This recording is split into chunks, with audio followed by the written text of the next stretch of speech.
My girlfriend said, "I'm keeping the apartment. You can crash with your parents." After I paid the deposit and 10 months of rent. I replied, "Interesting plan." Then I called the landlord, my uncle, and explained the situation. When she got the 24-hour eviction notice, her panicked calls revealed. Original post: I, 29 male, am sitting in my apartment right now. The one my ex-girlfriend Melissa, 27, tried to steal from me yesterday. Still processing everything that went down, but I need to get this off my chest. We'd been together for 2.5 years, living together for the last 14 months in this nice 2-bedroom place downtown. When we first moved in, I paid the entire $3,200 deposit, plus first and last month's rent, because Melissa was between jobs. No big deal, I thought. Couples help each other out, right? Fast forward to this past Tuesday. I come home from work to find Melissa and her best friend Natalie sitting in the living room with papers spread out on the coffee table. Melissa looks up at me with this weird smile. "We need to talk," she says. I sit down and she launches into this whole speech about how we've grown apart and how she needs to find herself. Standard breakup talk, whatever. I'm hurt, but trying to stay calm. Then she drops the real bomb.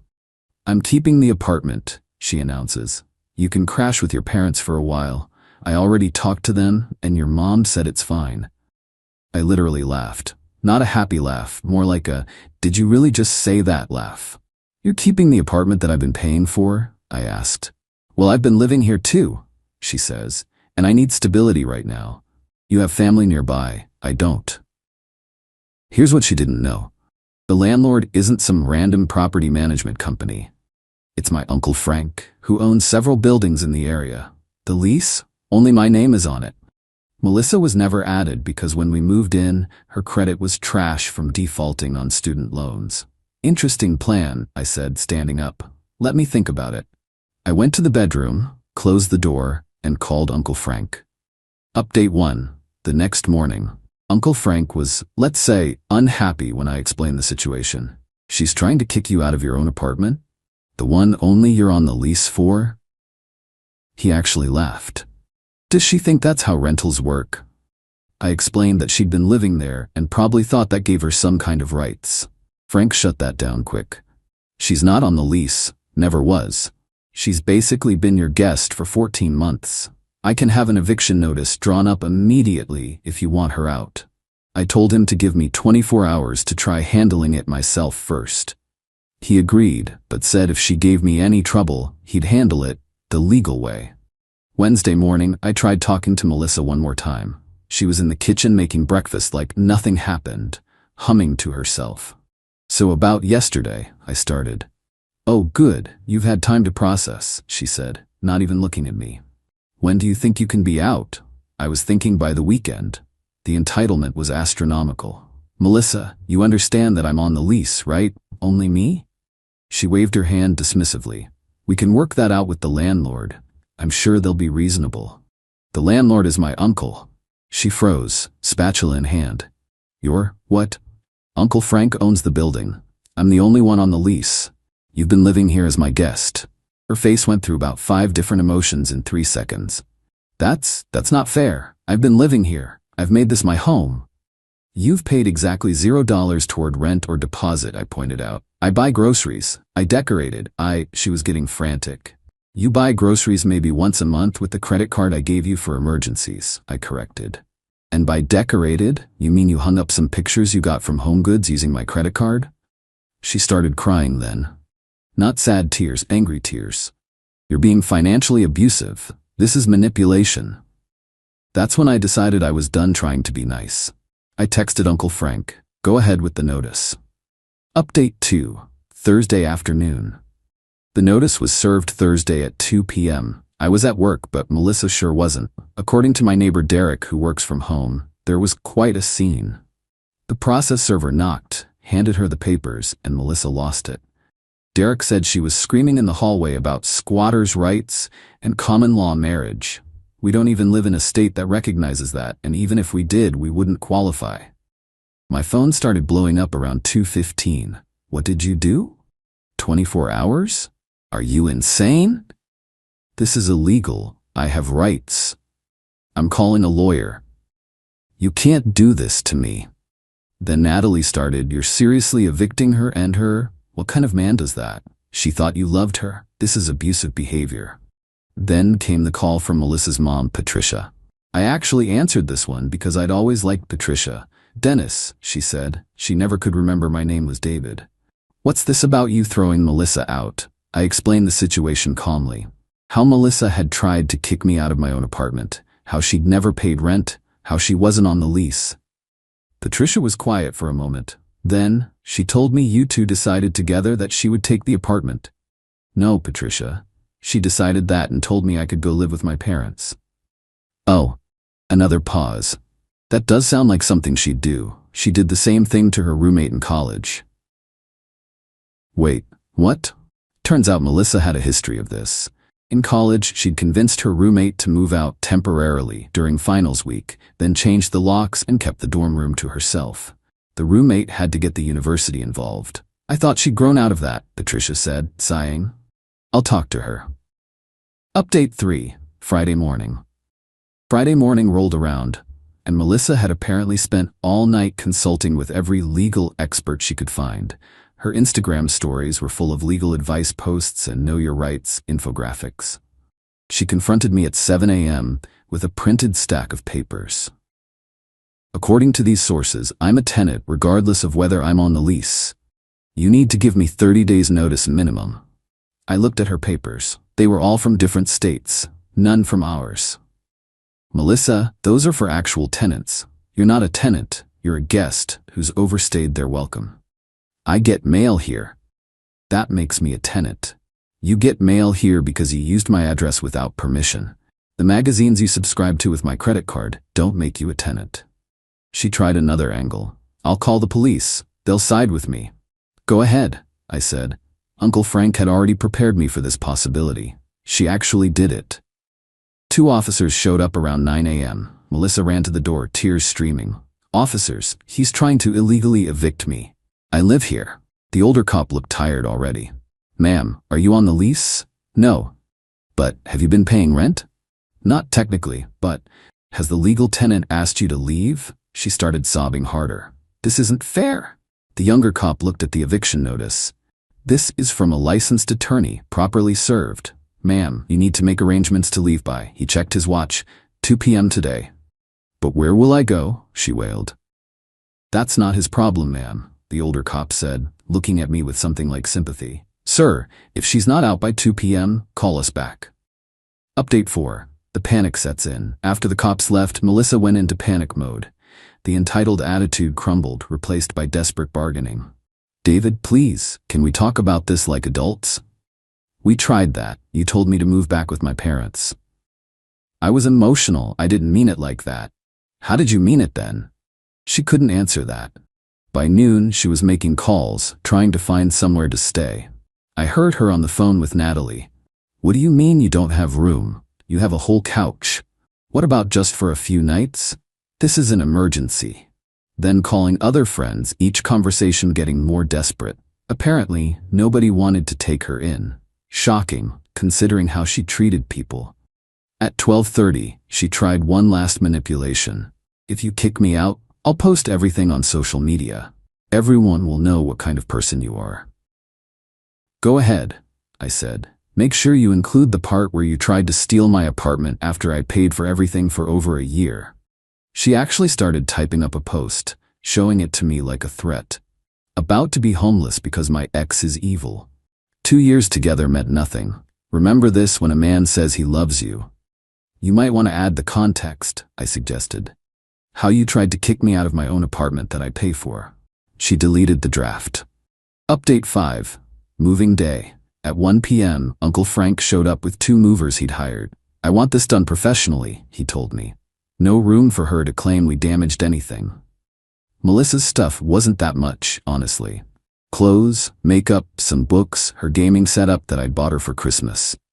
The movers had everything boxed and ready to go in under an hour. Where should we take it? One mover asked. Melissa was sitting on the couch frantically texting. I don't know. I don't have anywhere. Can you just leave it here until I figure it out? No, Uncle Frank said firmly. You have 10 minutes to decide. or we're putting it in storage and you can pay to get it out." She called Patricia. I could hear Patricia's voice through the phone. "I told you this would happen, Melissa. Your dad and I are in Florida for the month. Call your cousin Rita." Rita, apparently, lived an hour away and wasn't happy about the situation, but agreed to let Melissa stay for a few days only. As the movers loaded her stuff into the truck, Melissa tried one more time. "You're really gonna do this? Throw me out like trash?" "I'm not throwing you out," I said. "I'm enforcing the same boundary you tried to set, that we need to live separately. You just assumed you'd be the one keeping the apartment I pay for. But I picked this place. I decorated it. It's more mine than yours. You picked it from the 3 options I could afford. You decorated with my money. And no, living somewhere rent-free doesn't make it yours."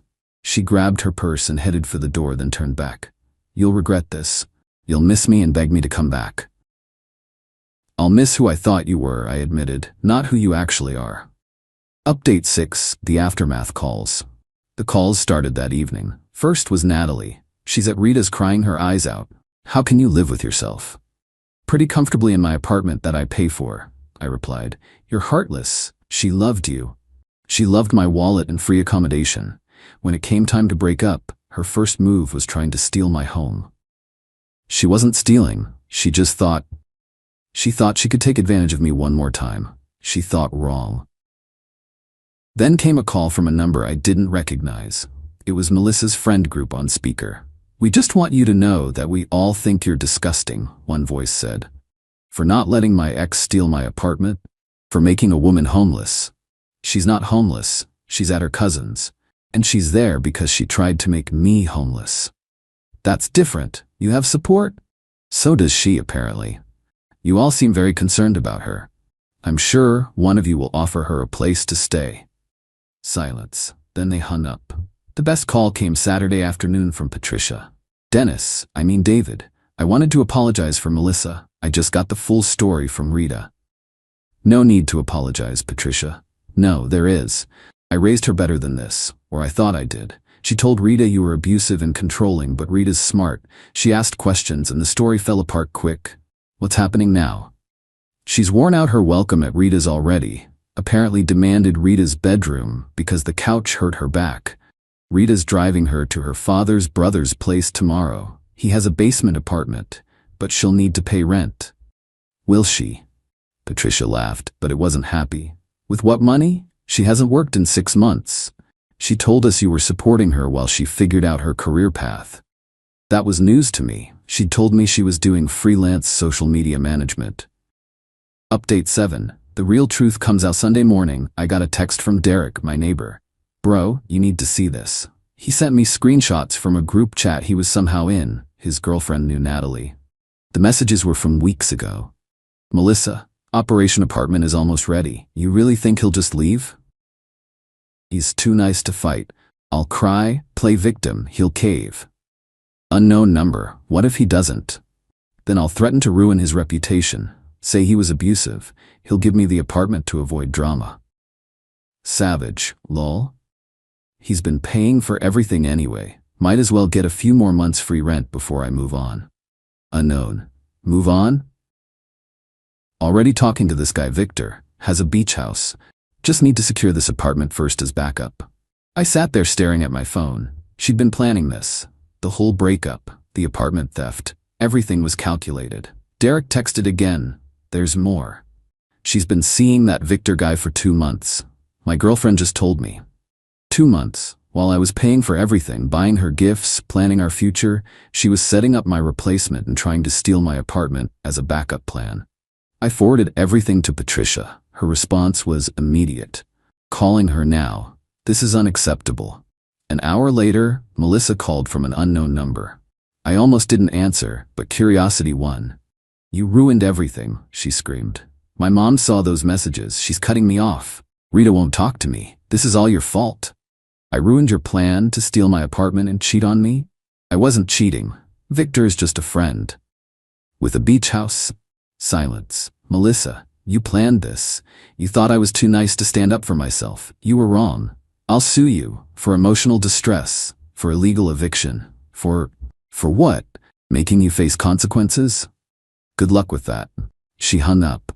Final update, 1 week later. It's been a week since Melissa was evicted. Here's where everything stands. Melissa is currently couch surfing between distant relatives who are quickly getting tired of her.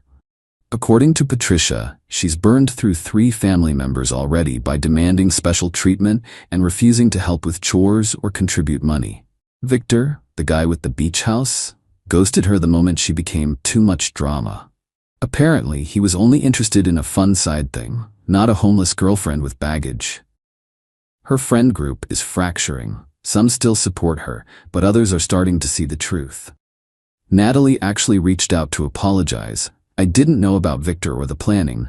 I thought she really loved you and was just confused. I'm sorry for attacking you. The apartment is peaceful now. I've changed the locks, with Uncle Frank's permission, reorganized everything the way I actually like it, and bought a new couch. The old one had too many memories. Uncle Frank told me something interesting. This isn't the first time I've seen this. Entitled people always think they're smarter than everyone else. They never expect consequences. Patricia sent me one last text yesterday. David, she finally got my name right. Thank you for handling this the way you did. Melissa needs to learn she can't manipulate people. She's 27, not 17. It's time she grew up. I'm sorry she put you through this. I'm not gonna lie and say I'm completely over it. 2.5 years is a long time, and finding out it was all a game to her hurts. But at least I found out now, before marriage or kids made it complicated. The funny thing is, if she just asked to break up normally and given me time to figure out arrangements, I probably would have helped her find a place. Maybe even helped with the deposit. But the entitlement, the assumption that she could just take what was mine, the planned manipulation, that killed any sympathy I had. To anyone reading this, don't let people take advantage of your kindness. When someone shows you who they really are, believe them. And always, always, keep important documents and agreements in your name only until you're married, and maybe even then. My apartment is quiet now. My bank account is recovering. My dignity is intact. And Melissa? She's learning that actions have consequences, even if it's a lesson she should have learned a long time ago. Oh, and Derek told me this morning that Melissa tried to get into the building yesterday. She told the security door she forgot her key. The door camera caught her having a meltdown when she realized her access fob had been deactivated. Sometimes the best revenge isn't elaborate. Sometimes it's just letting someone face the natural consequences of their own entitlement. I'm done with this chapter. Time to move on.